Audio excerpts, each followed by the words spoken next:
Hello everyone, welcome to Hopeful Moments 1. Today, we're going to hear a story about poor management and how an employee reacts to an unfair work environment. This story follows a capable employee who consistently goes above and beyond their duties but is mistreated by the new manager, Karen, who micromanages and fails to appreciate the employee's contributions. When Karen criticizes the protagonist for taking a bathroom break, they decide to only focus on their own responsibilities instead of taking on managerial tasks. This leads to chaos in the stockroom, exposing Karen's incompetence and lack of responsibility in her role as a manager. Today's story will take you through a situation full of unexpected twists, turning the tide with actions that may seem passive but are actually very proactive and effective. If you find this story interesting and filled with valuable lessons, don't forget to like, share, and subscribe for more insightful stories. I am a young person working in a backroom position at a retail store, a job that may not be glamorous but requires meticulousness and a high level of responsibility. I have been in this position for about a year, enough time to understand the ins and outs of the system and make significant contributions to the stability of the stockroom. From the beginning, I was fortunate to work under the guidance of an excellent management team, who helped me not only adapt quickly but also receive detailed training in every procedure and skill required. Throughout my time there, I have maintained a strong performance, never receiving any reprimands, always on time, and frequently taking on tasks that exceed my assigned duties. With consistent effort, I became capable of stepping in as a backup stock supervisor whenever needed. I didn't just support the team, but I could run the entire stockroom smoothly on my own, ensuring everything operated efficiently, even during the busiest times. In fact, I even took on the responsibility of training the newest supervisor for her position, an unofficial yet extremely important task. If you're wondering why I didn't take the official supervisor role, the answer is simple: that position required a shift change, which I couldn't accommodate at that time. Not only that, I was the one who knew all the details of how the stockroom operated and served as a coach for the team members. To put it bluntly, I had taken on most of the responsibilities of a supervisor, but sadly, this role did not come with any pay raise or recognition. My previous management team, who had fostered a professional and supportive work environment, moved on to better opportunities. Their positions were quickly filled by a new management team, but unfortunately, these newcomers couldn't compare to the quality and leadership style of their predecessors. Especially, the new store manager, let's call her Karen, was probably the worst manager I had ever worked with. Karen not only lacked management skills but also made the work environment toxic with her manipulative behaviors. She seemed to thrive on office politics, frequently acting underhandedly and interfering with matters that were outside her expertise. Constructive suggestions from employees were almost always dismissed by Karen because she was more concerned with asserting her authority, even if it meant choosing a less effective approach. Whenever Karen made a mistake, instead of owning up to it, she would shift the blame onto others, trying to make it their problem to cover up her incompetence. This attitude not only demoralized the team but also created a tense and distrustful atmosphere. Moreover, Karen hardly performed the basic duties of a manager. When employees needed support, she was either absent or gave vague instructions. Most of Karen's time seemed to be spent on personal phone calls and sitting in her office, staring at the computer screen without actually doing any real work. Her rudeness and lack of concern for the employees highlighted her inability to lead. She not only failed to motivate the team but also made everyone feel undervalued. In short, Karen wasn't just a bad manager, she was the very definition of a terrible boss, making everyone wish they could work somewhere else just to avoid her management. At first, I tried my best to build a good relationship with Karen. I thought that if I kept a positive and cooperative attitude, we could work together effectively, despite our differences in leadership style. However, all my efforts quickly became futile. The small conflicts that initially arose soon escalated into larger disagreements, to the point where our relationship wasn't just tense but almost irreparably fragile. Gradually, we only communicated when absolutely necessary, and even then, our conversations were short, cold, and forced. Karen made an unreasonable demand. She wanted me to completely abandon my unofficial leadership role, even though, in reality, I was still the one responsible for running the stockroom. This request was not only unreasonable but also impractical, because in the work environment, I was the one my colleagues would turn to for guidance. I wasn't just an employee doing my job well, I was also the person my teammates trusted. They came to me when they needed advice, help solving problems, or simply for someone who understood everything going on in the stockroom. This wasn't something I flaunted or imposed on anyone, it was the natural result of experience, skills, and the relationships I had built with the team. Therefore, abandoning this role wouldn't just impact the efficiency of the work but would also leave the whole team directionless. However, Karen seemed to be oblivious to this. Her desire for total control overshadowed any concern for the team's well-being, and she didn't hide her displeasure with me, someone she viewed as an obstacle to her power. This situation created simmering tension in the stockroom, where unclear leadership and personal conflicts began to affect the team's productivity and morale. I realized that this wasn't just an issue between me and Karen, it was a battle between responsible leadership and dictatorial, inconsiderate management.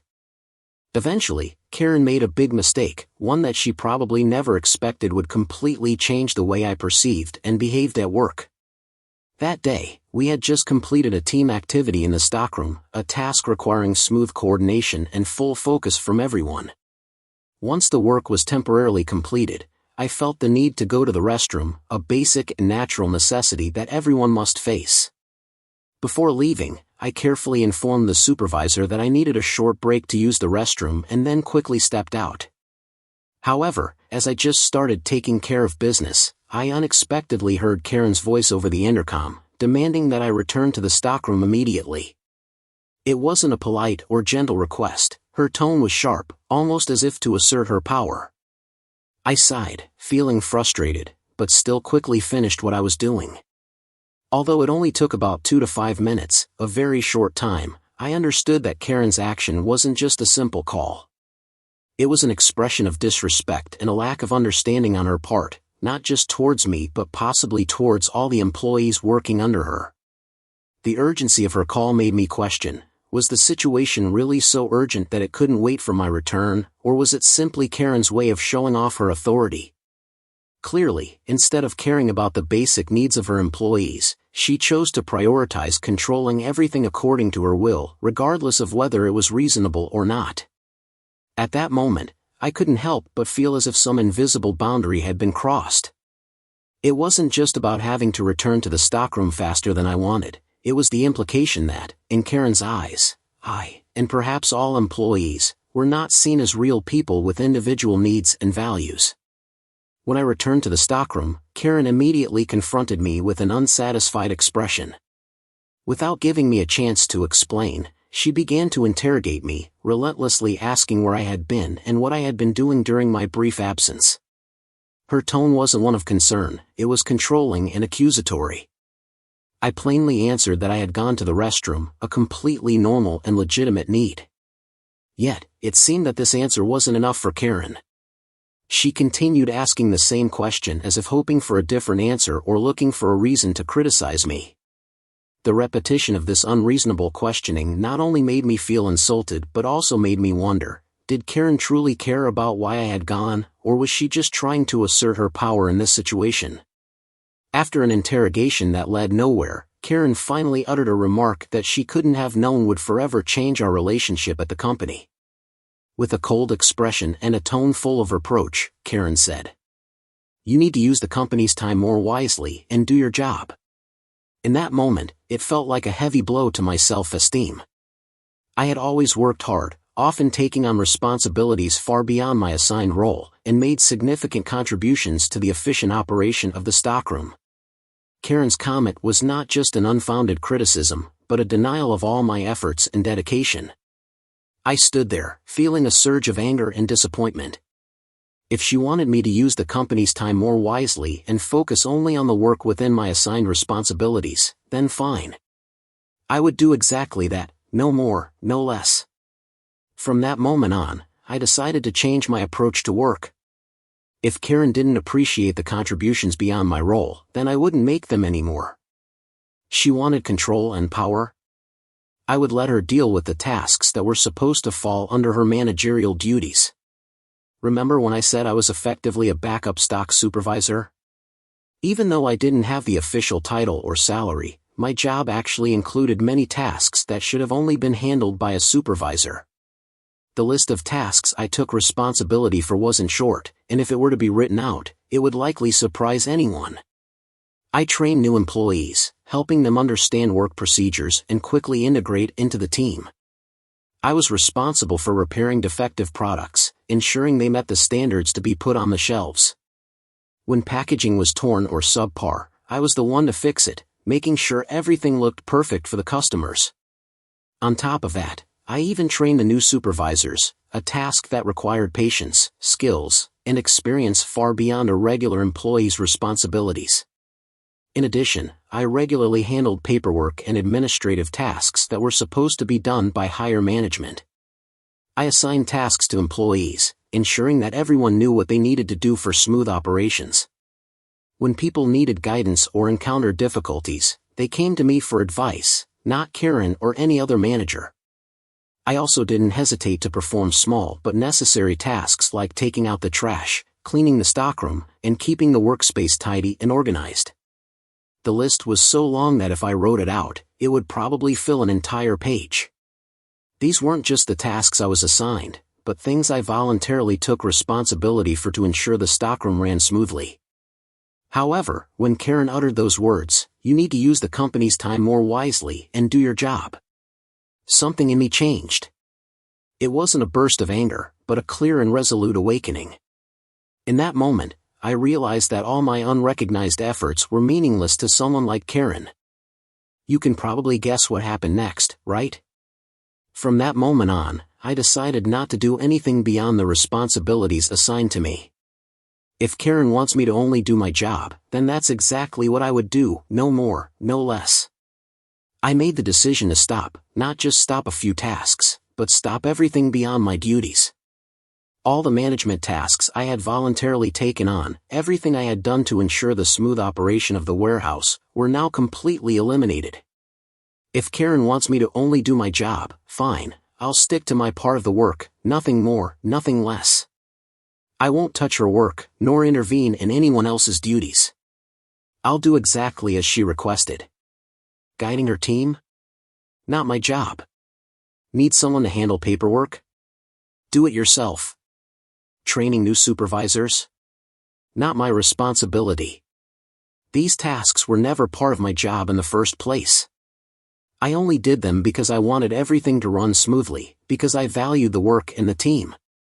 But if Karen doesn't see that as valuable, then why should I continue? I didn't just do this as an act of defiance, but as a reminder to myself that I am not responsible for things beyond my position. That's right, I am just a regular employee, as Karen subtly implied. So, she, as the manager, should take responsibility for the tasks that belong to the management role. The feeling of letting go was strange, a mix of relief and a touch of sarcasm. But it was also crystal clear, Karen created this situation, and I was simply doing things the way she wanted. If she thinks my role is unimportant or replaceable, I'll show her what happens when I stop doing the tasks I've quietly shouldered for so long. The warehouse quickly fell into chaos. In no time, everything I had worked so hard to maintain suddenly collapsed. The room, which used to be neatly organized and clean, now became a mess, with products scattered everywhere and things out of place. The new hires, instead of being trained properly like I did before, now had no idea what to do, just standing around confused, without anyone to guide them. Especially the defective products, which I always made sure to inspect and address promptly, were now being put on display without any quality checks. If those substandard items went unnoticed, they could damage customer trust and harm the company's reputation. But now, no one was paying attention to that. The new supervisors, the ones I had helped and trained, now had no idea what to do except repeat my actions without understanding the essence of the job. They didn't even know what to do when faced with situations requiring decision-making. Paperwork, which is crucial in warehouse management, now piled up on desks, untouched, unresolved. Everything just stacked up with no one caring. The trash in the warehouse wasn't being taken out, even though I did it daily. Unpleasant smells and messes started to appear, creating an uncomfortable working environment. Warehouse employees no longer had guidance, no one to ask when they encountered difficulties. The floor, once clean and tidy, was now full of dust and stains, with no one to notice, because no one was responsible for keeping the place clean anymore. Why was this happening? Why did everything quickly descend into chaos? The answer is clear, though I can't deny the sense of triumph I felt inside. It was because I stopped doing the tasks I had always done, tasks that weren't my responsibility, but that were essential to the smooth operation of the warehouse. When I stopped, no one was able to take my place, no one had the ability to handle those tasks. What I had done before now became more evident than ever, because when I withdrew, the shortcomings began to show clearly. It was truly a mess, nothing described the situation better than that. Everything seemed to explode out of control, and everyone was confused. But strangely, the management, who should have stepped in to resolve the situation, couldn't do anything. They couldn't blame me because I hadn't done anything wrong. What I did was stop doing things that weren't my responsibility, tasks they should have been handling. So, they couldn't blame me for the chaos. It was their responsibility, not mine. I know Karen was fully aware of what I had done. She couldn't have missed it because, in reality, I had taken on a lot of work that no one else was doing. But instead of acknowledging the management gap, Karen could only silently fume, reminding herself of the things she should have done but didn't. I'm sure she was frustrated that I had stopped taking on the tasks that were never mine to begin with. And instead of facing the issue directly, Karen could only sit there, endure, and do her own part of the work. She even tried to cut my shifts, trying to make me feel pressured and less important in the job. But the unfortunate thing for Karen was that this strategy wouldn't last long. I'm not someone easily defeated. Once I sensed this change, I decided to stand my ground. And not long after, the higher management had to intervene in the warehouse situation. It was inevitable because things had reached the point where they couldn't operate normally without the involvement of higher-ups. I can say I've never felt more satisfied with myself than I do now. Everything I did, every decision I made, ultimately proved that I was right. It all stemmed from one seemingly simple thing: Karen couldn't accept that I needed to go to the bathroom. She created this situation herself without realizing the consequences. And now, the big question is, what is she going to do? Maybe fire me for only doing my job? But would that really be reasonable? She could fire me, but I haven't done anything wrong. I've just done what a regular employee should do. If she fires me for that, I won't worry. Maybe Karen will never understand that she's making things difficult for herself. Haha, it's quite amusing. This story is not just a confrontation between an employee and a manager, but also a lesson about understanding your self-worth and responsibility at work. When you do work beyond what's required and aren't recognized for it, it can lead to exhaustion and frustration. But when the recognition doesn't come, doing tasks that aren't yours can backfire. Ultimately, what you've done will show its true value when there's no one else to replace you. We don't need to accept overworking, forcing ourselves, or sacrificing personal interests just to please others. Understanding your limits, sometimes, refusing extra tasks outside your responsibility is not laziness but a respect for your own value. You need to understand that you can't always take on everything, and sometimes, doing so will help you maintain balance and work efficiency. Creating clear boundaries at work, defining your responsibilities will help you avoid being exploited or feeling overwhelmed. If you work outside of what you committed to, it's not a sacrifice, but something that needs to be recognized and rewarded appropriately. Don't fear change. This story proves that sometimes, changing your approach at work can help you recognize important factors that may have been overlooked. Be ready to adjust to avoid getting caught up in things that aren't yours, which will help you maintain professionalism and efficiency. Finally, a message: never let others underestimate your value. Stand up for what you deserve.